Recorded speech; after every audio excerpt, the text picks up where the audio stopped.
Hello students, let's start C++ session 8. In this session, we are going to learn about a constructor. There are a number of ways with which we can use a constructor. Here we are using constructor for getting entries for each object automatically. So we are writing C++ program. We need two libraries and we are creating template. For creating a template, we use class keyword and our template name is student. And here we are declaring data members. We have taken 6 data members and with appropriate sizes. And then we are writing public access specifier. So there is also private access specifier. So we have taken here roll number, name, address, contact, course, fees as private data member. Private data members or private data of the class cannot be used out of class. So the data which we want to use only within class, we can keep it that data under private access specifier.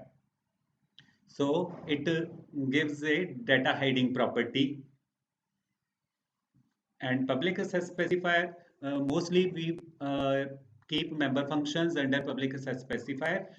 We use member functions out of class, so that's why we use public access specifier and we keep member functions under public access specifier.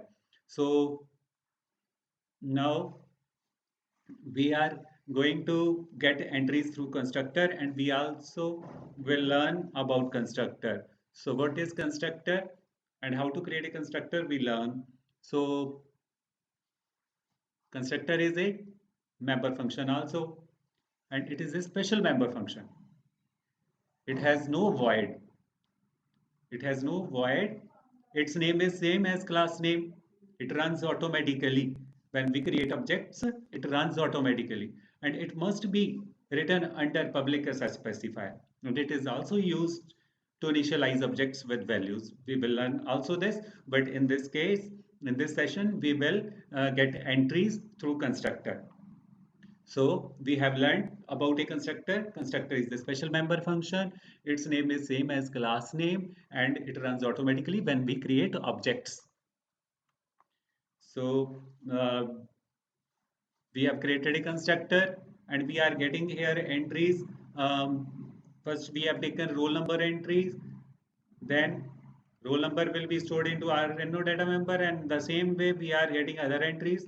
We are getting entry for name, for address, and for codes, and for contact number, and for total fees.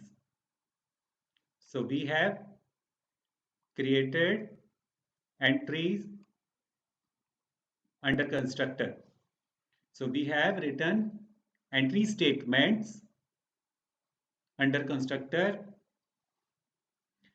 I am showing you again under constructor. We have got roll number entry, name entry, and address entry, and contact number entry, and fees entry. So now we are ending the class. Class is always ended with semicolon. So now in main, we declare the object of this class. To declare the object of a class, first we write class name, then we write object name. And we can declare as many objects as we want, but we have to use comma to separate objects. And we have learned constructor runs automatically when we create object. So we have created 3 objects. When we created first S1 object, then constructor will also run, and when we create S2 object, constructor will also run, and when we create S3, constructor will also run. In each case, constructor runs automatically. So S1 will have its own entries, and S2 will have its own entry, and S3 will have its own entries.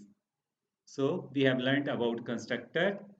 So thank you. Have a nice time and do complete your done exercise with constructor also. I gave you assignment in last session Also use do same assignment with constructor also.